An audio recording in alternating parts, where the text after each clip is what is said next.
Four व्हीलरमध्ये बसलं म्हणजे sunscreen लावायची गरज नाही, तर असं नाही. काचेतनं देखील UV रेज येतात आणि तुमच्या त्वचेला डॅमेज करतात.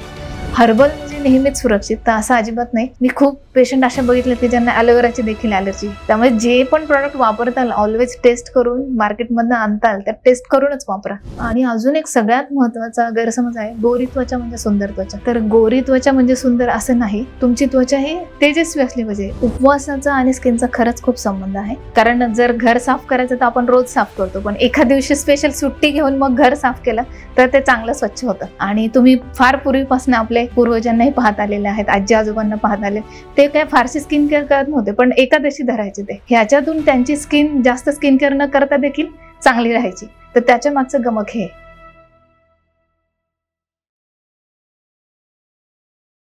स्किन केअर रुटीन जर पाहायला गेलो तर आधी आपल्याला त्वचेचे प्रकार बघायला हवेत, कारण प्रत्येक स्किन टाईपनुसार ती स्किन केअर रुटीन असते. जर तुमची स्किन ऑइली असेल तर वेगळं स्किन केअर रुटीन असतं, ड्राय असेल तर वेगळं. तर जर तुमची स्किन ऑइली आहे तर तुम्ही जो फेस वॉश वापरता तो तुमचा जेल बेस असला पाहिजे, ज्याच्यामध्ये सॅलिसिलिक ऍसिड आहे असं असला पाहिजे. कारण ऑइली स्किनमध्ये तुमच्या त्वचेमध्ये जे काही ऑइल आहे ते व्यवस्थित निघणं फार गरजेचं असतं. मॉइश्चरायझर जे वापरताल ते जेल बेस असलं पाहिजे आणि सनस्क्रीन जे वापरतात ते मॅटिफाईन आणि नॉन कॉमेडोजेनिक असलं पाहिजे. हे जर ड्राय स्किन असेल तर तुम्हाला जे क्लिन्झिंग वापरायचे तुमचं ते क्रीम बेस वापरायचंय. त्यानंतर तुमचं जे काही मॉइश्चरायझर आहे ते देखील क्रीम बेस वापरायचं, कारण ड्राय स्किनला मॉइश्चरायझेशनची अधिक गरज आहे. आणि जे काही तुम्ही सनस्क्रीन वापरणार आहे ते देखील नॉन कॉमेडोजेनिक लाईट वेट असं वापरलं पाहिजे. हेच अजून एक टाईप आहे स्किनचा कॉम्बिनेशन टाईप.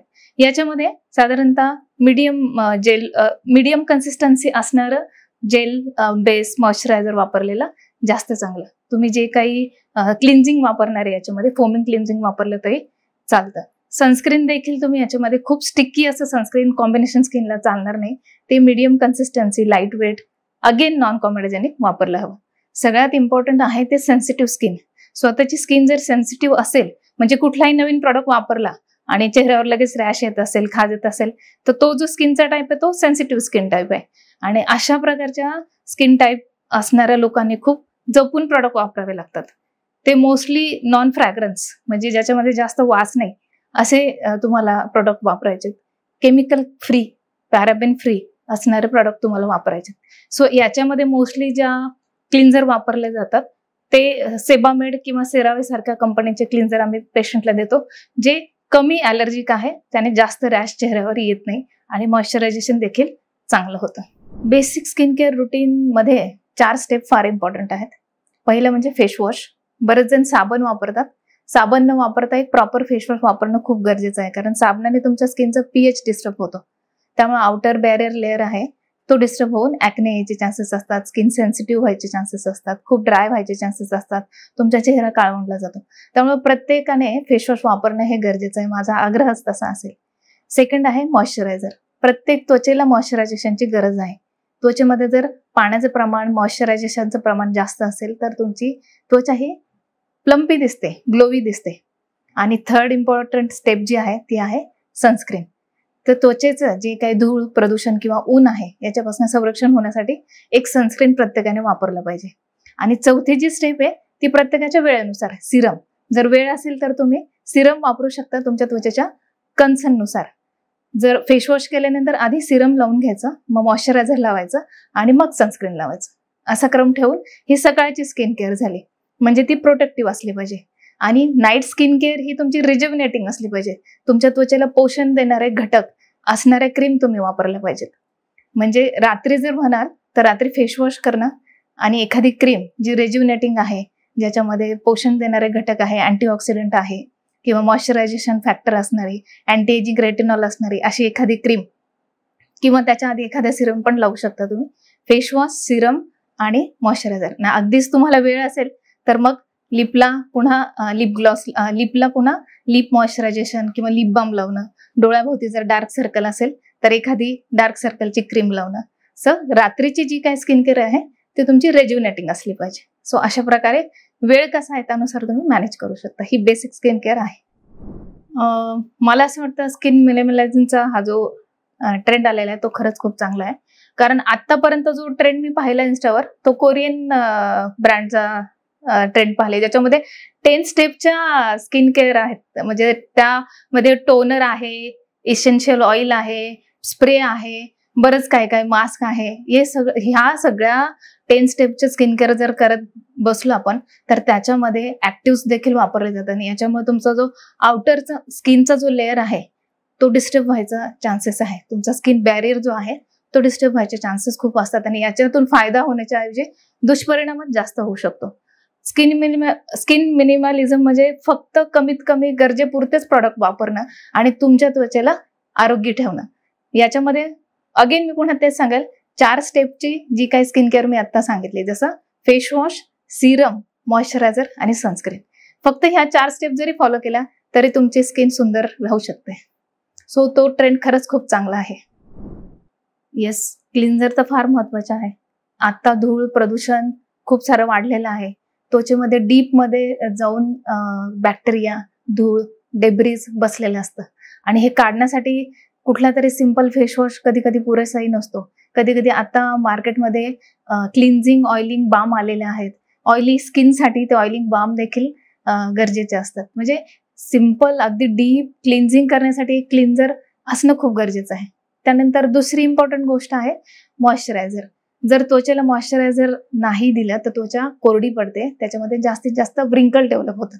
सो हे व्रिंकल प्रिव्हेंट करायचे असेल तर मॉइश्चरायझेशन करणं खूप गरजेचं आहे. त्यामुळे तुमची त्वचा ही प्लम्पी दिसते, सतेज दिसते. त्यामुळे मॉइश्चरायझेशन करणं गरजेचं आहे. बऱ्याच जणांचा गैरसमज असा आहे की माझी स्किन ऑइली आहे, ऑलरेडी ऑइल येते, मला मॉइश्चरायझेशनची गरज नाही. पण तसं नाही, प्रत्येकाने मॉइश्चरायझेशन करणं खूप गरजेचं आहे. सो मॉइश्चरायझर करणं आणि क्लिन्झिंग करणं इम्पॉर्टंट आहे. अगदी मेकअप केल्यानंतर तर डबल क्लिन्झिंग करायला हवं, जेणेकरून पोर्स डीपली, तो जो पोर्समध्ये मेकअप आहे तो पोर्समध्ये जो मेकअप आहे तो व्यवस्थितरित्या निघेल. So cleansing is very important as well as moisturisation also. Yes, definitely त्वचा ही दर आठवड्याला पुनरुज्जीवित होते. तिची पेशी तयार करण्याची प्रक्रिया ही सतत चालू असते. मग तुमचं वय कितीही असू दे, 40 असू दे, 50 असू दे, आधी झालेलं डॅमेज हे इम्प्रूव्ह करता येतं आपल्याला. तुम्ही प्रॉपर स्किन केअर केली तर डेफिनेटली करता येतं. डार्क स्पॉट असतील, व्रिंकल असतील, बऱ्याच जणांचा गैरसमज असा आहे आता सुरकुत आल्या आता काय होणार आहे, तर असं काही नाही.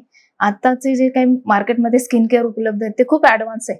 रेटिनॉल सारखे सिरम आहे, नायसिनामाइड आहे, अल्फा आर्बिटिन आहे, अँटी एजिंग सिरम्स खूप सारे आहेत, पेप्टाइड्स आहे. सो ह्या सिरम्सने आणि योग्य स्किन केअरने जो काही डॅमेज झालेला आहे तो भरून काढता येऊ शकतो आणि नव्याने स्किन योग्य प्रकारे स्किनचं आरोग्य आपल्याला नव्याने चांगलं राखता येऊ शकतं. सो आज जर तुम्ही स्किन केअर चालू केली तर भविष्यात 10-15 दिवसानंतर सुंदर त्वचा नक्कीच दिसणार आहे. सो तुम्ही तुमचा डॅमेज चांगल्या स्किन केअरने रिपेअर करू शकता. आणि शिवाय क्लिनिकमध्ये देखील आता एक्झोझोम थेरपी आलेल्या आहेत, DNA थेरपी आले. आता शिवाय डॉक्टरांकडे गेले तरी वेगळ्या वेगळ्या थेरपीज, आता ऍडव्हान्स थेरपी आलेले, अँटी एजिंग ट्रीटमेंट्स आलेल्या आहेत, जसे की एक्झोझोम थेरपी आहे, साल्मन फिश DNA थेरपी आहे, सो मायक्रोनिडलिंग आहे, CO2 लेझर आहे. असं डॉक्टरांचा सल्ला घेऊन जे काय स्किनमध्ये डॅमेज आहे ते देखील तुम्ही भरून काढू शकता. So skin care is important आणि अगदीच खूप डॅमेज असेल तर तसे डर्मेटॉलॉजिस्टला भेटून तुम्ही गायडन्स घेऊ शकता. येस, डेफिनेटली करायला हवं, कारण सूर्यप्रकाशामध्ये 2 प्रकारचे किरण आहेत, UVA आणि UVB. यातले UVA जे किरण आहेत ते अगदी काचेतनं देखील पेनिट्रेट होतात, ढगाळ वातावरणातून देखील पृथ्वीवर पोहोचतात. आता क्लिनिकमध्ये बरेच पुरुष पेशंट असतात की त्यांचं म्हणणं असं असतं, मी 4 व्हीलरमध्ये असतो, मला सनस्क्रीन लावायची गरज नाही. पण त्यांना मी हे सांगू इच्छिते की काचेतनं UVA रेज तुमच्या त्वचेपर्यंत पोहोचतात आणि ह्या UVA रेजमुळेच तुमचं स्किनचं एजिंग फास्ट होतं, स्किनमध्ये खूप जास्त व्रिंकल पडतात. त्यामुळं सनस्क्रीन तुम्ही गाडीमध्ये असा, घरामध्ये असा, लावणं इम्पॉर्टंट आहे. त्याचबरोबर तुम्ही सतत स्क्रीनवर असता, स्क्रीनमधनं जे ब्ल्यू रेज येत असतात, जरी इंडोर असले आणि मोबाईल हातात असेल तर ते ब्ल्यू रेज तुमच्या स्किनला डॅमेज करत असतात. त्यामुळे इट्स बेटर घरामध्ये जरी असाल तुम्ही तरी एक 30 SPF असणारं सनस्क्रीन लावलेले कधीही फायद्याचं ठरतं. नाही, असं अजिबात नाही, सगळ्यांसारखी सेम सनस्क्रीन नाही चालत, तर प्रकारानुसारच ती निवडली गेली पाहिजे. कारण ऑइली स्किनमध्ये ऑलरेडी ऑइल येत असतं आणि अशा वेळेस तुम्ही जर थिक क्रीम बेस्ड सनस्क्रीन वापरलं तर त्या पोर्समध्ये अगेन ती क्रीम जाऊन ब्लॉक होते आणि पोर्स हे अनक्लॉग्ड होऊन जातात आणि पोर्स हे ब्लॉक होतात आणि याच्यातनं तुमचे ॲक्ने वाढतात, तुमचे व्हाईट हेड्स वाढतात, ब्लॅक हेड्स वाढतात. त्यामुळे तुमची स्किन जर ऑइली असेल तर तुम्ही lightweight, gel based, non comedogenic असं सनस्क्रीन वापरलेलं कधीही चांगलं. आणि जर तुमची स्किन ड्राय असेल तर thick sunscreen, cream based sunscreen वापरलेले चांगलं, ज्याच्यामध्ये हायड्रेटिंग फॅक्टर्स आहेत, म्हणजे सेरामाइड आहे, हायलोरॉनिक ऍसिड आहे, असे कंटेंट असणारे सनस्क्रीन तुम्ही वापरले पाहिजे. आणि अजून 2 इम्पॉर्टंट गोष्टी, तुमचं 50 SPF असलं पाहिजे आणि PA हा जो फॅक्टर आहे तो 4+ असला पाहिजे. ह्या गोष्टी बघूनच तुम्ही सनस्क्रीन चॉईस केलं पाहिजे. येस. तर आता जो ट्रेंड चालू आहे, सिरमचा ट्रेंड चालू आहे सध्या. सिरम हे खरं तर पोटंट मॉलिक्युल असतात, ते त्वचेमध्ये डीपली पेनेट्रेट होतात आणि तुमचे जे कन्सर्न आहे ते व्यवस्थित टार्गेट करतात. त्याची जी ऍक्शन आहे ती फास्ट आहे, म्हणून सिरम वापरलेलं कधीही चांगलं. सो आता जे ट्रेंडिंग वेगळे वेगळे सिरम्स आहेत त्याच्यामध्ये मेनली आहे सॅलिसिलिक ऍसिड आहे, नायासिनामाइड आहे आणि रेटिनॉल आहे. सो हे 3 साधारणतः मोस्ट प्रोबॅबली वापरले जाणारे सिरम्स आहेत. सो याच्यातलं जे सॅलिसिलिक सिरम आहे ते तुमच्या ऑइली स्किनसाठी खूप फायद्याचं आहे, कारण हे सिरम तेलामध्ये जाऊन मिक्स होतं आपल्या त्वचेतल्या तेलामध्ये आणि ते स्वच्छ आणि ते जे त्वचेमधलं तेल आहे ते कंट्रोल करतं. तुमचे जे व्हाईट हेड, ब्लॅक हेड्स किंवा ॲक्ने याचे जे प्रमाण आहे ते या सॅलिसिलिक ऍसिडच्या सिरमने कमी होतं. दुसरं जे ट्रेंडिंग सिरम आहे आता ते आहे हायलोरॉनिक सिरम. हायलोरॉनिक हे सिरम मॉइश्चरायझेशन खूप चांगलं करतं. त्यात हायग्रोस्कोपिक बोललं जातं ते, म्हणजे काय, अगदी 1 ग्रॅम मॉलिक्युल 1000 लिटर पाणी ऍब्सॉर्ब करू शकतं, इतकी त्याच्यामध्ये पोटेन्सी आहे. त्यामुळे हायलोरॉनिक सिरम जर लावून तुम्ही त्याच्या मॉइश्चरायझर लावलं तर तुमची स्किन अगदी टवटवीत आणि प्रफुल्लित दिसते. सो हायलोरॉनिक सिरम ज्यांची स्किन खूप ड्राय आहे, एक्सेसिव्ह ड्राय आहे, त्यांनी वापरलेलं चांगलं. आणि थर्ड आहे नायासिनामाइड. नायासिनामाइड एखाद्याला खूप ओपन पोर्स आहेत, खूप ऑइल येत आहे, सो ते बॅलन्स करण्याचं काम नायासिनामाइड करतं. तुमच्या त्वचेमध्ये खूप सारे ॲक्ने असेल तर नायासिनामाइड खूप चांगल्या प्रकारे काम करतं. त्वचेतलं जे इन्फ्लमेशन आहे ते कमी करतं, ॲज वेल ॲज तुमचा जो बॅरियर डिस्टर्ब झालेला आहे तो रिपेअर करण्याचं काम नायासिनामाइड करतं. तुमची त्वचा शांत राहते आणि ॲक्नेचं प्रमाण कमी होतं. आता जे धूळ, प्रदूषण, UV रेज आहे त्याच्यामुळे जे काही डॅमेज आहे ते भरून काढायला नायासिनामाइड खरंच मदत करतं, कारण ते अँटीऑक्सिडंट युक्त असं आहे. सो हे ट्रेंडिंग जे मेन 3 सिरम आहे ते नक्कीच वापरायला काही हरकत नाही. तुमची स्किन जर ड्राय स्किन असेल तर तुम्हाला नक्कीच असं सिरम चॉईस करायचे जे तुमच्या त्वचेमध्ये मॉइश्चर क्रिएट करेल. सो याच्यामध्ये आहे हायलोरॉनिक सिरम. सो हायलोरॉनिक सिरमने त्वचेमध्ये प्लम्पीनेस होतो, पाण्याची क्षमता, पाणी धरून ठेवण्याची त्वचेची क्षमता ही खूप वाढते. याचबरोबर अजून जर सजेस्ट करायचं असेल तर नायासिनामाइडचं सिरम मी तुम्हाला सजेस्ट करेन, कारण हा ड्राय स्किनमध्ये ऑइल बॅलन्स करण्याचं काम हे नायासिनामाइड सिरम करतं. त्यामुळे हायलोरॉनिक सिरम आणि नायासिनामाइड सिरम हे दोन्ही सिरम तुम्हाला ड्राय स्किनसाठी उत्तम रिझल्ट देतील. ॲज वेल ॲज काही सिरम बद्दलच बोलायचं ना, बस उत्तम रिझल्ट. सो ड्राय स्किनमध्ये ज्यावेळेस तुम्ही हे सिरम वापरताल तेव्हा तुम्ही सकाळच्या वेळी फेस वॉश करणार, हे सिरम लावणार, त्याच्यावर मॉइश्चरायझर लावणार आणि सनस्क्रीन लावणार. नाईट केअरमध्ये सुद्धा हेच serum, face wash, hyaluronic serum, niacinamide serum, moisturizer. Moisturizer मध्ये सिरामाइड असलेलं, हायलोरॉनिक ऍसिड असलेलं मॉइश्चरायझर वापरलेलं जास्तही चांगलं. पॅन्थेनॉल असलेलं सिरम, डिपॅन्थेनॉल असलेले मॉइश्चरायझर वापरणं खूप चांगलं. हे मी परत घेते.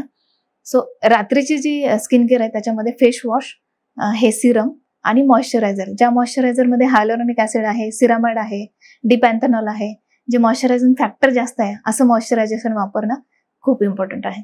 सो रात्रीच्या केअरमध्ये सिरम लावल्यानंतर लगेच मॉइश्चरायझेशन लावणे जास्त इम्पॉर्टंट आहे. सो असं आहे, ऑइली स्किन असल्यामुळे तुमच्या त्वचेमध्ये ऑइल खूप जास्त तयार होतं आणि एक्सेसिव्ह ऑइलमुळे तुमचे पोर्स हे ब्लॉक होतात. त्याच्यामध्ये पुन्हा डस्ट आणि धूळ बसले की मग ते पिंपल येतात. सो स्किन केअर तुमची ऑइल कंट्रोल करेल अशी असली पाहिजे. म्हणून तुम्ही जर फेस वॉश वापरताल तर त्याच्यामध्ये सॅलिसिलिक ऍसिड असेल असा फेस वॉश तुम्ही चॉईस केला पाहिजे. यानंतर सिरम जर वापरताल तर सॅलिसिलिक ऍसिड प्लस नायासिनामाइड असं दोन्हीचा कॉम्बो असणारा सिरम वापरलेला कधीही चांगलं. मॉइश्चरायझर जर वापरताल तर जेल बेस असलं पाहिजे, खूप थिक मॉइश्चरायझर नको. आणि जर सनस्क्रीन वापरताल ते देखील लाईट वेट आणि नॉन कॉमोडोजेनिक असलं पाहिजे. रात्रीच्या वेळी ऑइल कंट्रोलिंग सिरमच वापरणं पुन्हा चांगलं. रात्रीच्या वेळी सेम अगेन तुम्ही सॅलिसिलिक आणि नायासिनामाइडचं सिरम वापरू शकता. अगदीच खूप जास्त पिंपल आणि डाग असतील चेहऱ्यावर तर रेटिनॉल सिरम देखील आठवड्यातनं 2दा तुम्ही तुमच्या स्किन केअर रुटीनमध्ये ऍड करू शकता. याच्याने तुमचं ऑइल कंट्रोल राहील. आणि अजून एक इम्पॉर्टंट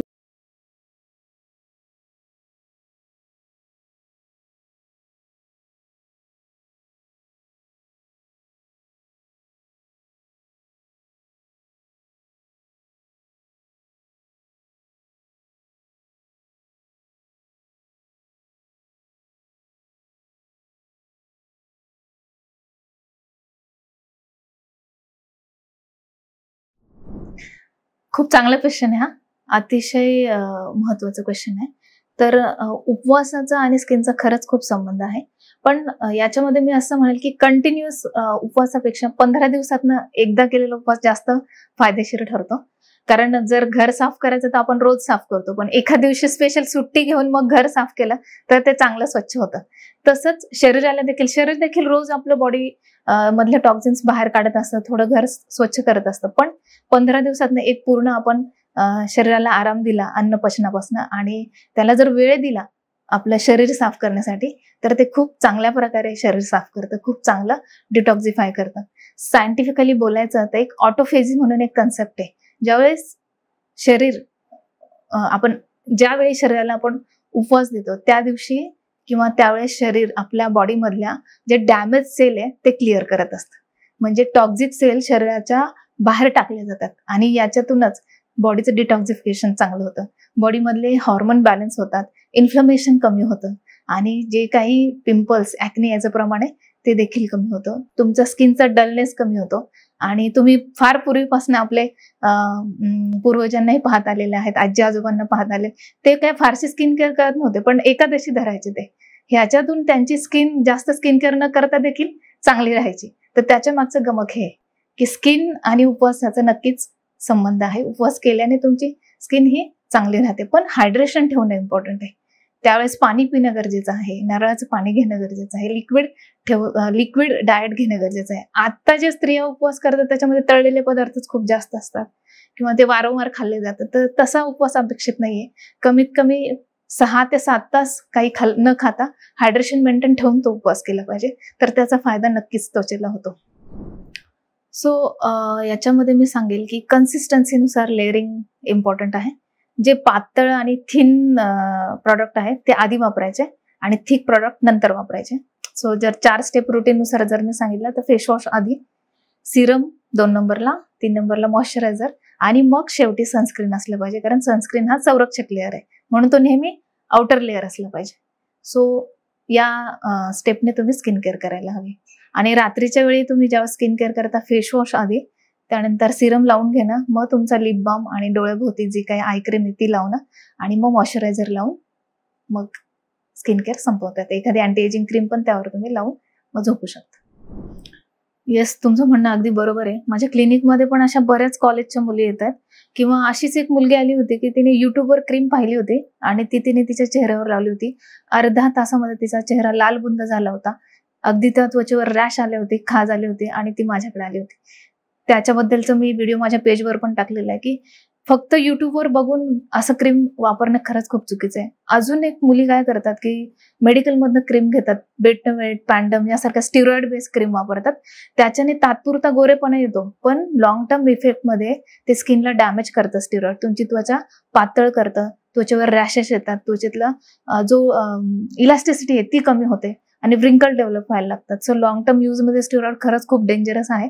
सो मला असं वाटतं स्वतःची त्वचा जर व्यवस्थित ठेवायची आहे तर तुम्ही जे काही प्रोडक्ट वापरणार आहे ते खूप काळजीपूर्वक वापरणं गरजेचं आहे. ते जे काही तुम्ही वापरताय प्रोडक्ट ते FDA अप्रूव्ड आहे का, त्याच्यामधले कंटेंट बघणं खूप गरजेचं आहे. तुम्ही जे काही क्रीम वापरणार आहे त्याच्यामध्ये डॅमेज होईल असं काही घटक आहेत का ते बघणं खूप गरजेचं आहे. जसं की जर सनस्क्रीन म्हणाल तर सनस्क्रीनमध्ये ऑक्सिबेन्झिन, ॲव्होबेन्झिन याच्यासारखे काही केमिकल्स आहेत का. त्यानंतर जर तुम्ही शॅम्पू वापरता तर त्याच्यामध्ये पॅराबिन फ्री आहे का तो, किंवा SLS आहे का त्याच्यामध्ये, हे बघणं खूप गरजेचं आहे. तो माइल्ड आहे का हे पाहणं खूप गरजेचं आहे.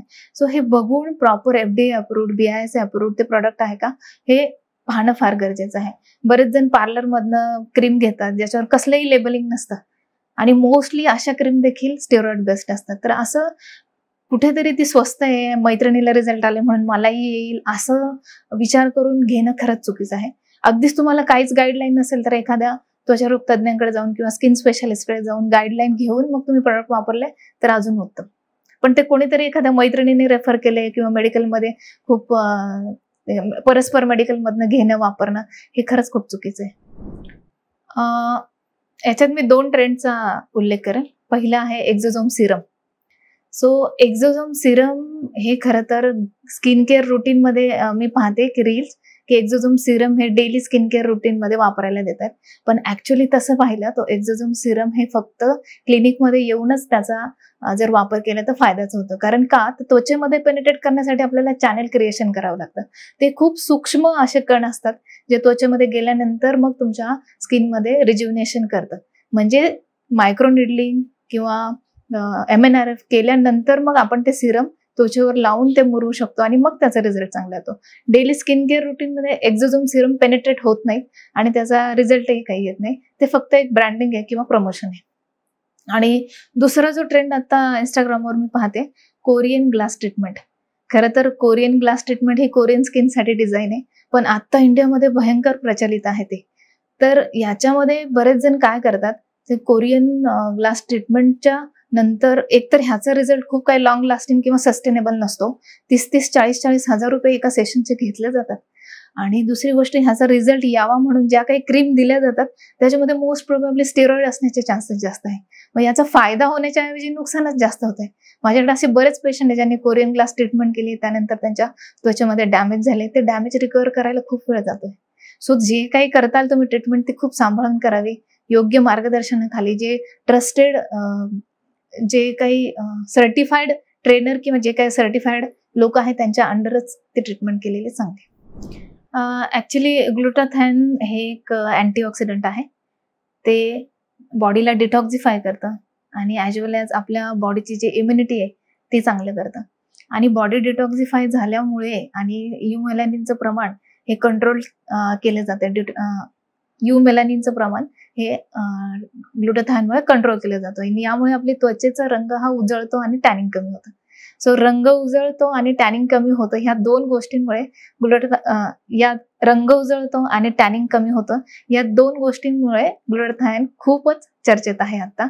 आणि रंग उजळण्यासाठी जो तो ग्लुटाथायन घेत आहे. पण माझं या अनुषंगाने सांगणं असं असेल की अनसर्टिफाईड लोकही आजकाल ग्लुटाथायन भयंकर प्रमाणात, म्हणजे पार्लरमध्ये म्हणा, खूप डोसेसचा विचार न करता, त्या पेशंटची कंडिशन न बघता, त्याला काही लिव्हर टॉक्झिसिटी आहे का किंवा तो अल्कोहोलिक आहे का हे न बघता सर्रास ग्लुटाथायन दिलं जाते. तर सगळ्यांना माझं एवढंच सांगणं असेल की डॉक्टरांच्या गायडन्स खाली आणि तुमचे ब्लड टेस्ट, ब्लड इन्व्हेस्टिगेशन, तुमची बॉडी कंडिशन हे सगळं चेक करून मगच तुम्ही ग्लुटाथायन घ्या. कारण त्याचं जर योग्य प्रकारे ते दिलं नाही गेलं तर डिटॉक्सिफिकेशन किंवा ॲलर्जी येऊन तुमच्या जीवाला रिस्क व्हायची जास्त शक्यता आहे. सो तुम्ही मार्गदर्शनाखाली ग्लुटाथायन घ्या.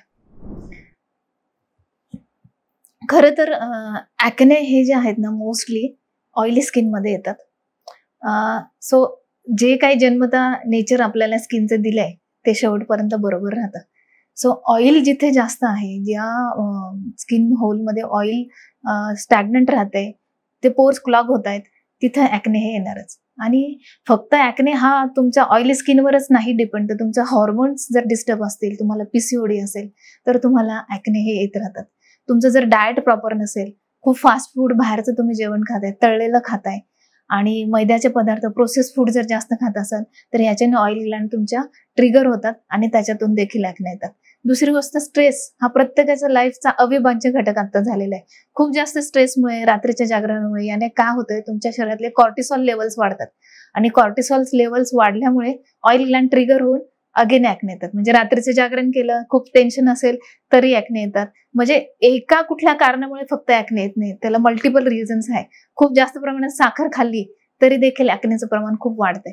म्हणजे तुम्ही काय खाताय, काय नाही खाताय, पाण्याचं प्रमाण जरी कमी झालं तरी ॲक्ने येतात. ड्राय स्किनमध्ये देखील आजकाल ॲक्ने येतात. कारण बऱ्याच जणांना वाटतं मी सारखी त्वचा धुतली म्हणजे माझी स्किन स्वच्छ राहील, चांगली राहील, पण तसं अजिबात नाही. खूप वेळा साबणाने चेहरा धुतला जातो, याच्यामुळे तुमच्या त्वचेतलं नॅचरल ऑइल हे वॉश ऑफ केलं जातं आणि मग बॉडी काय करते, ते बॅलन्स करण्याच्या नादामध्ये जास्त ऑइल सिक्रेट करते आणि याच्यामुळे देखील ॲक्ने येतात. तुमच्या डोक्यामध्ये जर डॅन्ड्रफ असेल, तो चेहऱ्यावर पडला तरी ॲक्ने येतात. असे मल्टिपल रिझन्स असतात. कुठल्या तरी एका रिझनमुळे ॲक्ने येत नाही. त्यामुळे हे मल्टिपल रिझन कुठल्या ना कुठल्या कारणाने घडत राहतात आणि ॲक्ने हे येत राहतात आणि ॲक्ने आणि तुमची स्किन हे गणित काही सुटत नाही. त्यामुळे योग्य स्किन केअर करून तुम्ही त्याचं प्रमाण कंट्रोलमध्ये करू शकता आणि त्वचेला होणारा डॅमेज हा वाचू शकता. सो योग्य लाईफस्टाईल आणि योग्य स्किन केअर याच्याने तुम्ही तुमचे ॲक्ने प्रिव्हेंट करू शकता. येस, डेफिनेटली होतो. तुम्ही काय खाताय याच्यावर तुमच्या त्वचा जो काही निखार किंवा ग्लो आहे तो अवलंबून आहे. खूप जास्त साखर खाल्ल्यामुळे होतं काय, शरीरामध्ये इन्सुलिन रेझिस्टन्स डेव्हलप होतो आणि इन्सुलिन रेझिस्टन्स झाल्यामुळे पुन्हा हार्मोनल इम्बॅलन्स होतो. अँड्रोजनचं सिक्रेशन खूप वाढतं शरीरामध्ये आणि अँड्रोजन्स वाढलं की तैलीय ग्रंथी ऍक्टिव्हेट होतात आणि खूप जास्त ऑइल सिक्रेशन होऊन ॲक्नेचं प्रमाण जास्त होतं. ग्लुटेन म्हणाल तर ग्लुटेन प्रत्येकालाच इंटॉलरन्स नसतो, पण त्याच्यामुळे लिकी गट होऊ शकतं किंवा खूप शुगर आणि हे अगदी बाहेरचं खाणं याच्यामुळे तुमचा जो गटमध्ये जो बॅक्टेरियाचा नॉर्मल फ्लोरा आहे तो डिस्टर्ब होतो. याला आम्ही मेडिकल लँग्वेजमध्ये गट डिसबायोसिस असं म्हणतो. हे गट डिसबायोसिसमुळे इन्फ्लमेशन वाढतं शरीरामध्ये आणि ॲक्नेचं प्रमाण वाढतं. ॲज वेल एज तुमची इम्युनिटी मेंटेन करायचं काम हा गट फ्लोरा करत असतो आणि ते जर डिसबायोसिस झालं तर तुम्हाला इम्युनिटीशी रिलेटेड स्किन डिसीज होऊ शकतात, जसं आर्टिकेरिया आहे, अटोपिक डर्माटायटिस आहे. अचानक चिकन खाल्लं, अचानक काहीतरी बाहेरचं प्रोटीनयुक्त खाल्लं की तुमच्या अंगावर रॅश येते आणि अंगाला खाज सुटते, असे काही स्किन प्रॉब्लेम डेव्हलप होऊ शकतात. सो आहार हा संतुलित असणं फार गरजेचं आहे. खूप चांगला क्वेश्चन आहे. ॲक्ने स्कार हे घरी कधीच नीट होऊ शकत नाही. ऍक्च्युली ॲक्ने स्कार पडतातच का, मोस्टली बऱ्याच मुलांना टीनेजमध्ये मोस्टली ॲक्ने आलं की ती फोडायची फार घाई असते. तुम्ही जर ते ॲक्ने फोडले तर त्याचा स्कार हा बनणारच आहे. ॲक्नेचे डाग एक वेळ घालवता येतात, पण ॲक्ने स्कार हे घालवता येत नाही. त्याला तुम्हाला क्लिनिकमध्ये जाऊनच ट्रीटमेंट करावी लागते. मग त्याच्यासाठी 5 प्रकारची ट्रीटमेंट आहे की CO2 लेझर आहे, MNRF आहे, मायक्रो निडलिंग आहे, त्यानंतर TCA क्रॉस आहे, यासारख्या ट्रीटमेंट, सबसिजन आहे. ह्या ट्रीटमेंट करूनच मग ते ॲक्ने स्कार कमी होतात. घरी कुठलीही क्रीम किंवा सिरम लावून ॲक्ने स्कार कमी होत नाही. आणि ॲक्ने स्पॉटचं बोलायचं झालं तर तुम्ही फेडिंग क्रीम वापरू शकता, ज्याच्यामध्ये कोझिक ॲसिड आहे, अल्फा आर्बुटिन आहे, ग्लुटाथान आहे, यासारखे सिरम तुम्ही वापरू शकता काही, ज्याच्यामध्ये नायसिनामाइड आहे, सॅलिसिलिक ॲसिड आहे. हे वापरून तुम्ही तुमचे ॲक्ने फेड आउट करू शकता, ते कमी करू शकता. जर तुमच्या स्किन केअर रुटीनमध्ये तुम्ही हे सिरम समाविष्ट केले तर घरच्या घरी ते कमी होतील. आणि अगदीच घरगुती उपाय जर सांगायचा झाला तर यष्टी मधू, चंदन पावडर आणि रोज वॉटर एकत्र करून हा लेप जरी तुम्ही तुमच्या चेहऱ्याला रोज लावला तरी तुमचे ॲक्नेचे जे काही डार्क स्पॉट आहे ते हळूहळू कमी व्हायला मदत होते. जसं तुम्ही खरं तर आज जर वाटलं, आजपर्यंत तुम्ही सनस्क्रीन किंवा काही स्किन केअर केली नसेल आणि तुम्हाला असं वाटलं की नाही माझी स्किन फार डल होत चालली, खूप रिंकल येत चाललेत आणि आज मला स्किन केअर चालू करायची आहे, तर तेही काही उशीर नाहीये. कारण त्वचा ही नवीन पेशी तयार करतच असते. तुम्ही जर तिला चांगलं स्किन केअर दिली तर पुढच्या काही भविष्यामध्ये सुंदर परिणाम हे नक्की दिसणार असतात. पण आयडियली साधारणतः टीनेज मध्ये तुम्ही तुमची स्किन केअर करायला सुरुवात करायला हवी, कारण बऱ्यापैकी तोपर्यंत स्किनची डेव्हलपमेंट ही पूर्ण झालेली असते. आयडियली टीनेजमध्ये तुम्ही तुमची स्किन केअर चालू करू शकता. सो याच्यामध्ये बेसिक आहे फेसवॉश, मॉइश्चरायझर आणि सनस्क्रीन. आणि जर काही ॲक्ने वगैरे असेल तर सिरम तुम्ही वापरू शकता डॉक्टरांच्या सल्ल्यानुसार. आणि साधारणतः 12 ते 18 वयापर्यंत तुम्ही फेसवॉश, मॉइश्चरायझर, सनस्क्रीन वापरू शकता.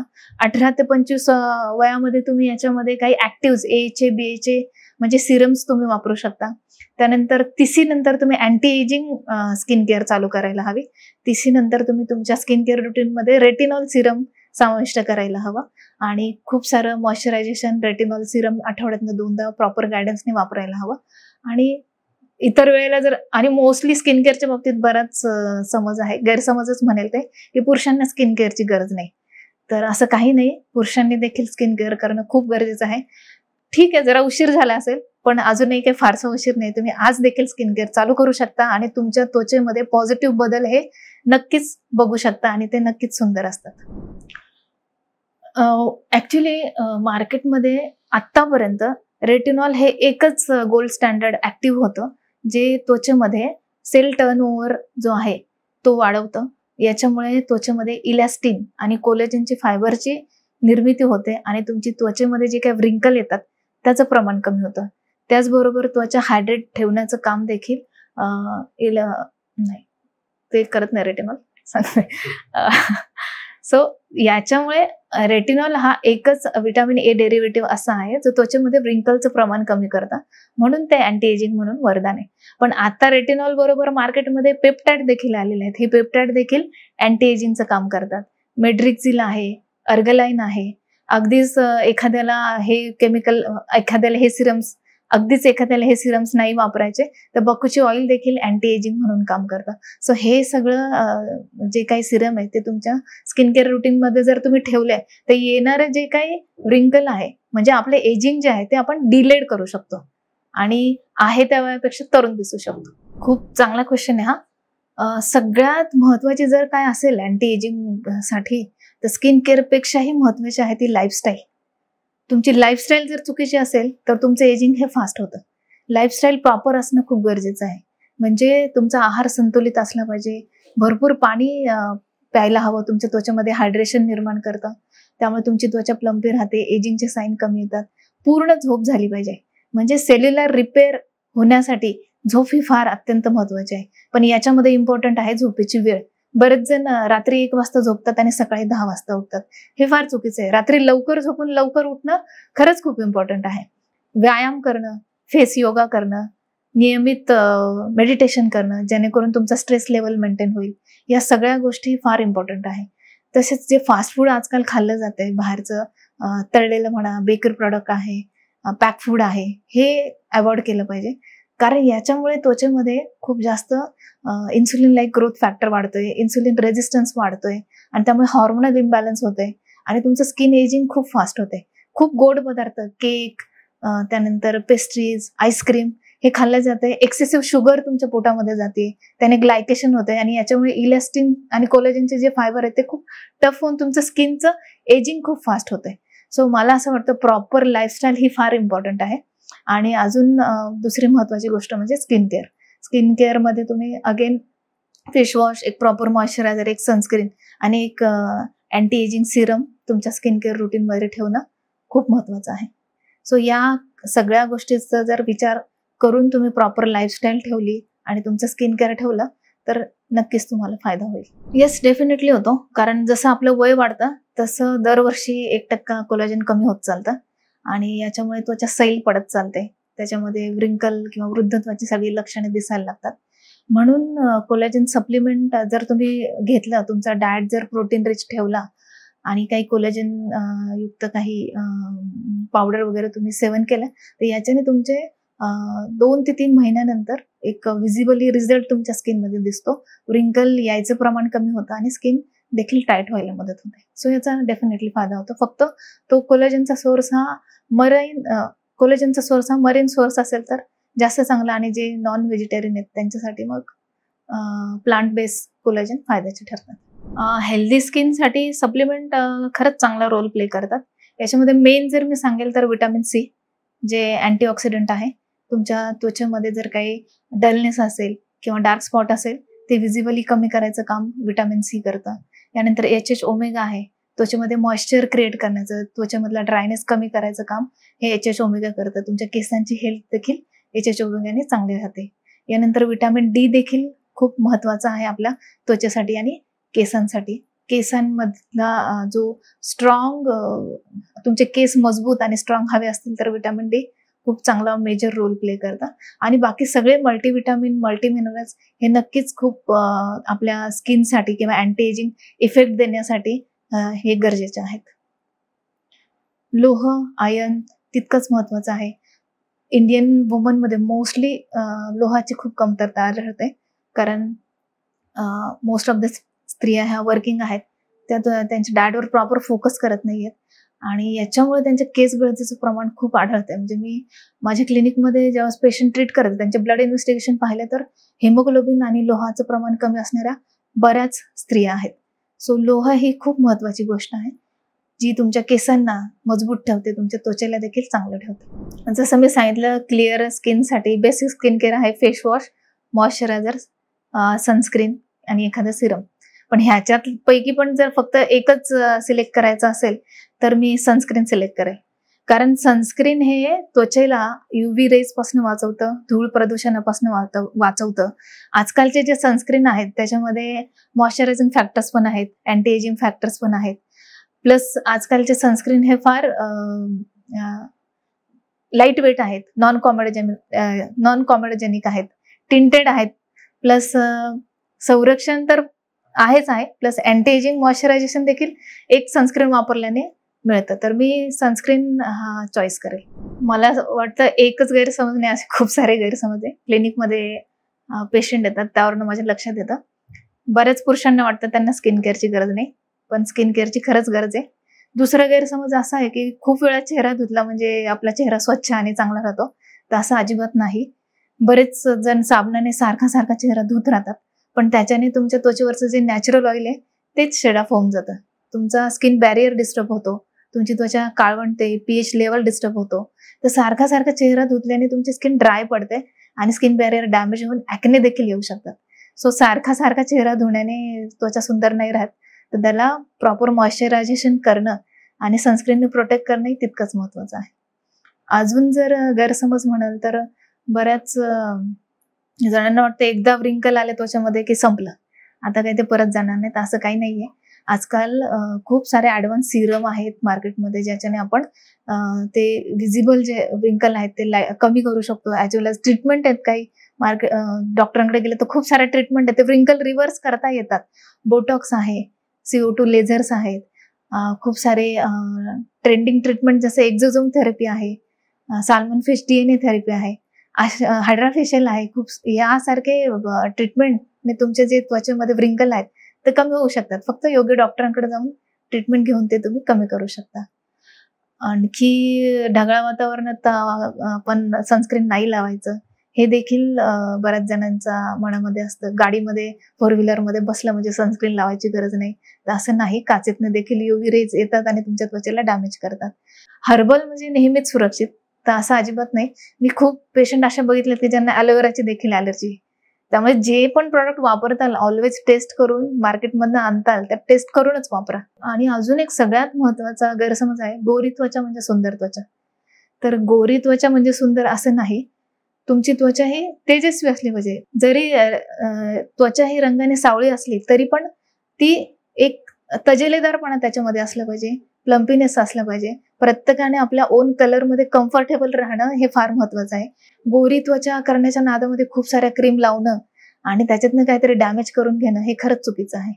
So be comfortable in your on skin. That is more important and that is real beauty.